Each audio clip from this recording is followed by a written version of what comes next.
हमारे खाक चौक में कुआं है, छोटी कुइया है, मूल पुरुष पहाड़ी बाबा महाराज के द्वारा स्थापित। 213 वर्ष तो पहाड़ी बाबा को समाधि लिए हो गए, जीवित समाधि लिए हुए। ये जो कार्तिक पूर्णिमा आएगी उस पर 214वां समाधि दिवस होगा पहाड़ी बाबा का। उनके काल में स्थापित वो कुइया थी, उसका पानी बिगड़ गया। तो महाराज जी नाट लीला करते थे, पूज्य गुरुदेव पहाड़ी बाबा महाराज हमसे बोले, रे भाई तुम तो पंडित हो, ये कुआं का पानी बिगड़ गया। बोलो कैसे हुआ? ठाकुर जी की रसोई पूजा सब इसी से होती है, ठीक करो उसको। अब हम क्या जाने कैसे ठीक होगा। तो हमने एक डॉक्टर से पूछा, उन्होंने एक पुड़िया की दवाई दे दी, लाल दवाई। वो पुड़िया डालते ही पूरा पानी लाल हो गया, उसमें दुर्गंध और आने लग, कीड़े वीड़े मर गए होंगे, दुर्गंध आने लग गई।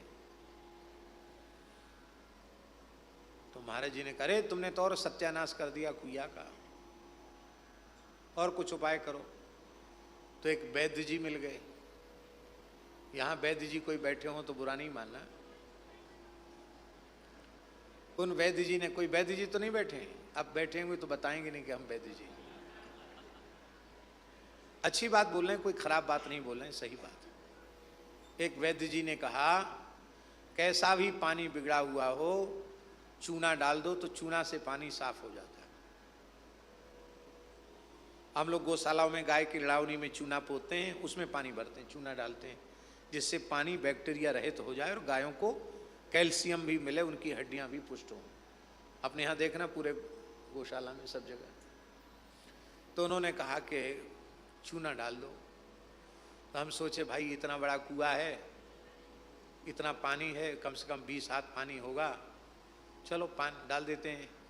तो हम 10-12 किलो चूना लेके आए और हम ढोल डाल दिया उसको। ओ बज बज बज बज करके एकदम उबलने लगा चूना।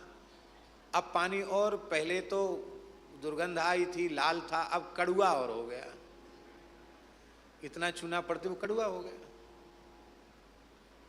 महाराज जी बोले, है तेरी जय है तेरी, सब कुइया का सत्यानाश कर दिया है। पोथी के पंडित हैं, व्यवहार में कुछ नहीं पता है, पोथी के पंडित हैं, कुछ नहीं जानते व्यवहार में, पोथी के पंडित हैं।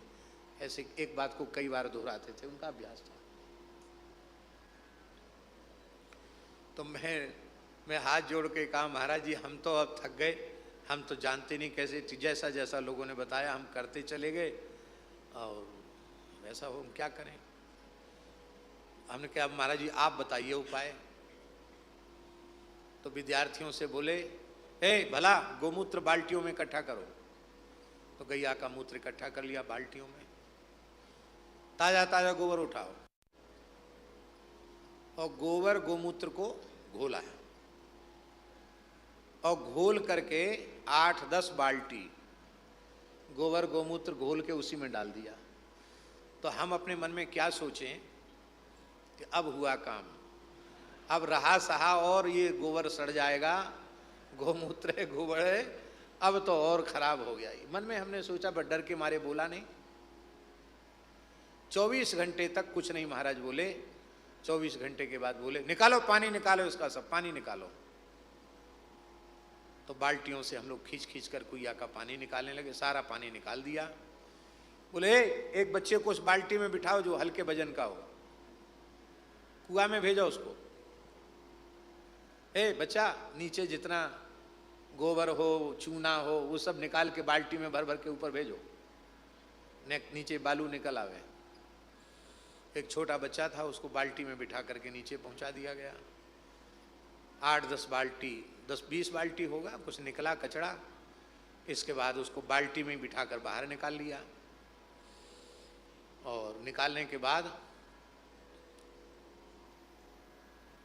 दूसरे दिन, अब पानी तो पूरा खाली हो गया, दूसरे दिन नया स्रोत आया। तो महाराज बोले, अरे भाई बड़ी जोर की प्यास लग रही, लाओ पानी लाओ, पानी लाओ, पानी लाओ। कहाँ से पानी लाए? खींचो, कुइया से खींचो पानी, झिर आ गई होगी, पानी खींचो। पानी खींचा, एकदम बढ़िया निर्मल जल। हम सोच रहे थे कि कुछ न, कहाँ से पानी लाए, खींचो कुइया से खींचो पानी, झिर आ गई होगी, पानी खींचो, पानी खींचा, एकदम बढ़िया निर्मल जल।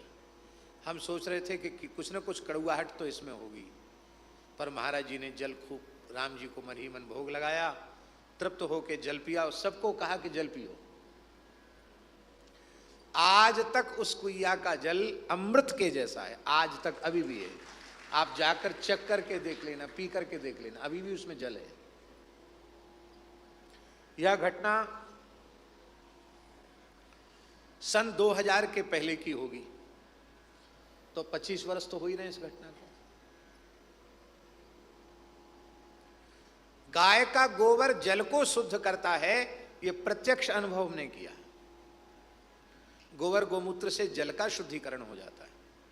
बोले अब इसमें कीटाणु नहीं पड़ेंगे। वायुमंडल को गाय पवित्र करती है।